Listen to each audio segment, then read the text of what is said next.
Hi everyone, welcome to my channel విక్షస్ happy world.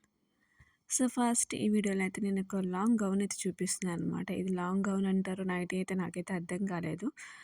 But నాకైతే nightie లాగే అనిపించింది. మీకు ఎలా ఉంది నా కామెంట్ సెక్షన్లో తెలియజేయండి. సో ఫస్ట్ ఈ బ్లాక్ కలర్ మీద మనకి పింక్ కలర్ ఫ్లవర్స్ ఉన్నాయన్నమాట.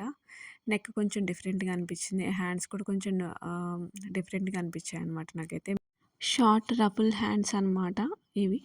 సో, ఆ టైప్‌లో అనిపించింది. మనకి నెక్ దగ్గరేమో ఈ చిన్న రోప్ అయితే ఇచ్చాడన్నమాట. నెక్స్ట్ వన్ ఈ బ్లాక్ కలర్ స్లీవ్‌లెస్ కుర్తీ అయితే నేను ఆర్డర్ చేశాను. మనకి నెక్ దగ్గరైతే వేస్ట్ పార్ట్ దగ్గర ఎలాస్టిక్ ప్రొవైడ్ చేశారు. సో, మనకేంటి ఫిట్టింగ్ అయితే నీట్‌గా ఉంటుందనమాట. స్లీవ్‌లెస్ మనకి జస్ట్ స్ట్రాప్స్‌లో ఇచ్చాడనమాట మనకి స్లీవ్స్ అయితే. దీని మీద మనం డిఫరెంట్ కలర్ స్ట్రగ్స్ అయితే యూజ్ చేసుకోవచ్చు. నేనైతే 2 డిఫరెంట్ స్ట్రగ్స్ అయితే యూజ్ చేసి నేను వీడియో తీసుకున్నాను. ఈ రెండిట్లో మీకు ఏది నచ్చిందో నా కామెంట్ సెక్షన్‌లో తెలియజేయండి. At the same time fabric అయితే చాలా సాఫ్ట్‌గా ఉంది. ప్రైస్ కూడా 300 కంటే బిలో. సో, ఫస్ట్ ఈ మల్టీ కలర్ స్ట్రగ్‌తో అయితే నేను పేరప్ చేశాను. నెక్స్ట్ ఈ వైట్ కలర్‌తో అయితే పేరప్ చేశాను. ఈ 2లో మీకేది నచ్చిందో నా కామెంట్ సెక్షన్‌లో తెలియజేయండి. నా వీడియో గనుక మీకు నచ్చినట్టయితే ప్లీజ్ లైక్ చేయండి, షేర్ చేయండి, సబ్స్క్రైబ్ చేసుకోండి.